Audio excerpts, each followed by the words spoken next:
Morning বন্ধুরা, তোমরা সবাই কেমন আছো? আশা করি সবাই খুব ভালো আছো, সুস্থ আছো। রিঙ্কি ফোর সুপ্রিয় চ্যানেলে নতুন একটা ব্লগে তোমাদের জানাই অনেক অনেক স্বাগত আর অনেক অনেক ভালোবাসা। আজকের ভিডিওটি তোমরা কিন্তু কেউ স্কিপ করে দেখো না, পুরোপুরি দেখো ভিডিওটা। আশা করছি তোমাদের খুব ভালো লাগবে।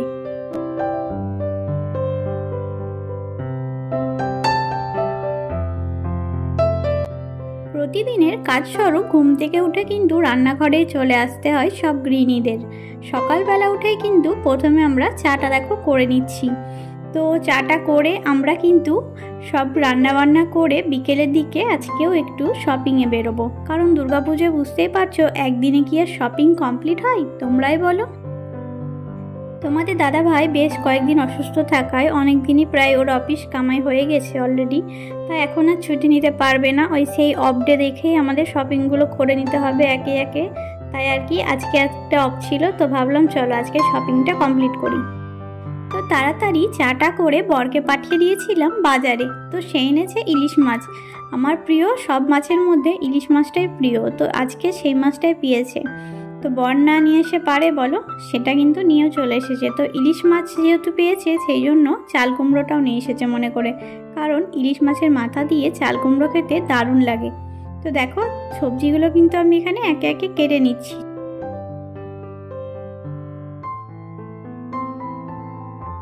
আজ যেহেতু ইলিশ মাছ রান্না হবে, তেমন কিন্তু আমার কোনো সবজি আজকে লাগবে না, মাছ হলে ব্যাস।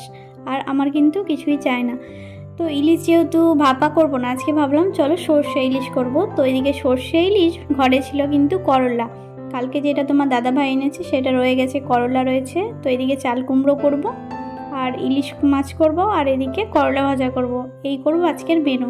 3টে তরকারি যথেষ্ট বলো আমাদের দুজনের জন্য।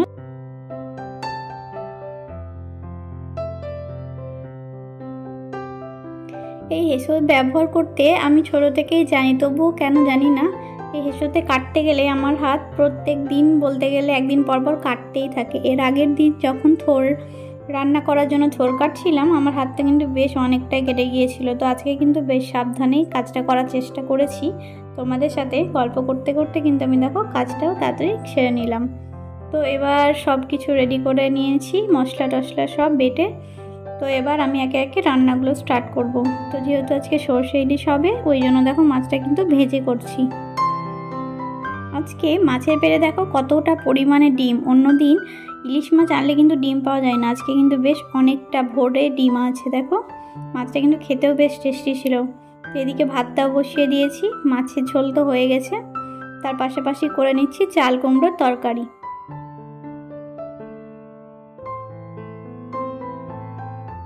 সব রান্নাবান্না শেষ করে দেখো টুকটাক যেগুলো কাঁচা ছিল আমার, সেগুলো কিন্তু কেচে এদিকে মেলে দিয়েছি। আমি স্নান করে নিয়েছি, তোমাদের দাদা ভাই এখন স্নান করতে গেছে।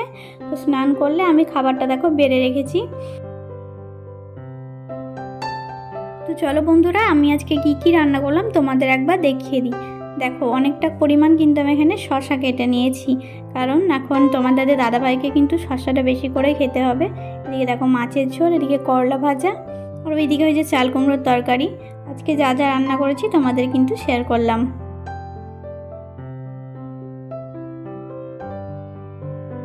তো দুপুরবেলা খাওয়া দাওয়া শেষ করে আমরা কিন্তু শপিং করার জন্য দেখো এদিকে সন্ধেবেলা রেডি হয়ে গিয়েছি। যেহেতু আমাদের নিয়ারেস্ট কাছে একটা শপিং মল আছে, সেখানে আজকে শপিং করতে যাব। সেহেতু দুপুরবেলা বেরোতে হয়নি, বেশ সন্ধে লেগেই আমরা বেরিয়েছিলাম। আমাদের বাড়ির পাশে বলতে পারো এখানে একটা শপিং মল আছে। আমরা সন্ধেবেলা চলে এলাম, আমাদের শপিং মল কাছেই রয়েছে এম বাজার, সেখানেই চলে এলাম। তো চলো তোমরাও দেখে নাও এখানে কি কি কালেকশন আছে।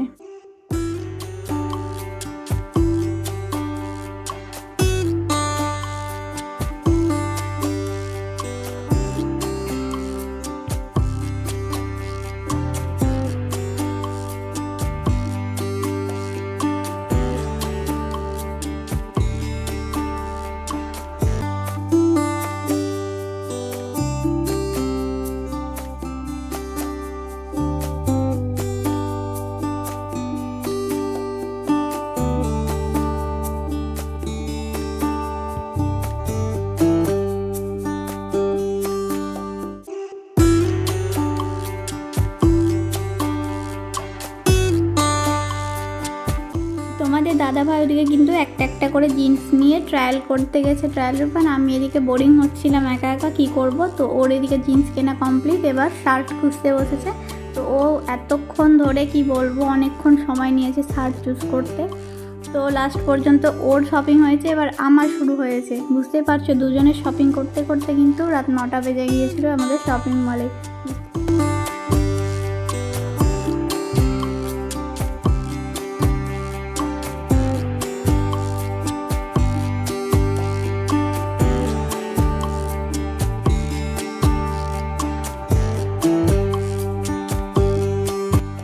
আমাদের কিন্তু জামা কাপড় শপিং করা কমপ্লিট হয়ে গেছে। এবার সাংসারিক যে জিনিসপত্র লাগে সেগুলোই টুকটাক কেনাকাটা করছিলাম। তো এদিকে কিন্তু ও আর আমি প্রায় যখন শপিং করছিলাম তখন কিন্তু বেশ মজাই লাগে। সবার এক্ষেত্রে একই হয়, শপিং করতে করতে আমরা ভুলেই যাই বাজেট কত, আমরা শপিং করেই যাই। যখন সেটা বিল হয় তখন বোঝা যায় কত পরিমাণ আমরা শপিং করে ফেলেছি, তাই না? তো লাস্টে শপিং করার পরেও শেষে মনে পড়েছিল এমা আমরা তো পারফিউম নিতেই ভুলে গেছি, পরে আবার আমাদেরকে পারফিউম নিতে হয়েছিল। তো এদিকে সন্ধেবেলা যেহেতু সেরকম কিছুই খাওয়া হয়নি, বাইরে বেরিয়েছিলাম শপিংয়ে। তো বাড়িতে এসে 1 কাপ চা করে নিলাম প্রথমেই। তো চাটা খেয়ে নিয়ে কিছুক্ষণ পর আমি কারণ রুটি করতে চলে এলাম, কারণ রুটি করতে তো একটু টাইম লাগবে, সেক্ষেত্রে আমরা চাটা খেয়ে এদিকে দেখো আমি একে একে কিন্তু দেখতে পাচ্ছ বেলে রেখেছি প্রথমে, এতে তাহলে তাড়াতাড়ি সুবিধা হয় ভেজে নিতে। একা একা কী আর করবো বলো, প্রথমে কিন্তু আমি রুটিটা বেলে নিয়ে রেডি করে রেখেছি, তো তাড়াতাড়ি শাঁকা হয়ে যায়। তো রেডি গরম গরম তাড়াতাড়ি খাওয়াও যায় বলো। তো দেখো রুটিটা আমার কিন্তু ভাজা হয়ে গেছে, এবার চলো গুছিয়ে দিই তোমাদের দাদাভাইকে। তো দুপুরে দেখতে পাচ্ছ সব সবজি কিন্তু রয়ে গেছে। এদিকে করলা ভাজা, চাল কুমড়ো, তার সাথে রুটি যেহেতু খাবে তার সাথে মিক্স আচার দিয়ে দিয়েছি আর শশা দিয়েছি। আর তার সাথে কিন্তু এখনও দেখো 2 পিস মাছ কিন্তু রয়ে গেছে। তো এটা আমরা শেয়ার করে খেয়ে নেব। তো এই হচ্ছে আজকে আমাদের রাত্রের ডিনার। তো বন্ধুরা তোমাদের ভিডিওটা কেমন লাগলো অবশ্যই কিন্তু কমেন্ট করে জানিও, আর ভালো লাগলে অবশ্যই একটা সাবস্ক্রাইব করে আমাদের পাশে থেকো। টাটা।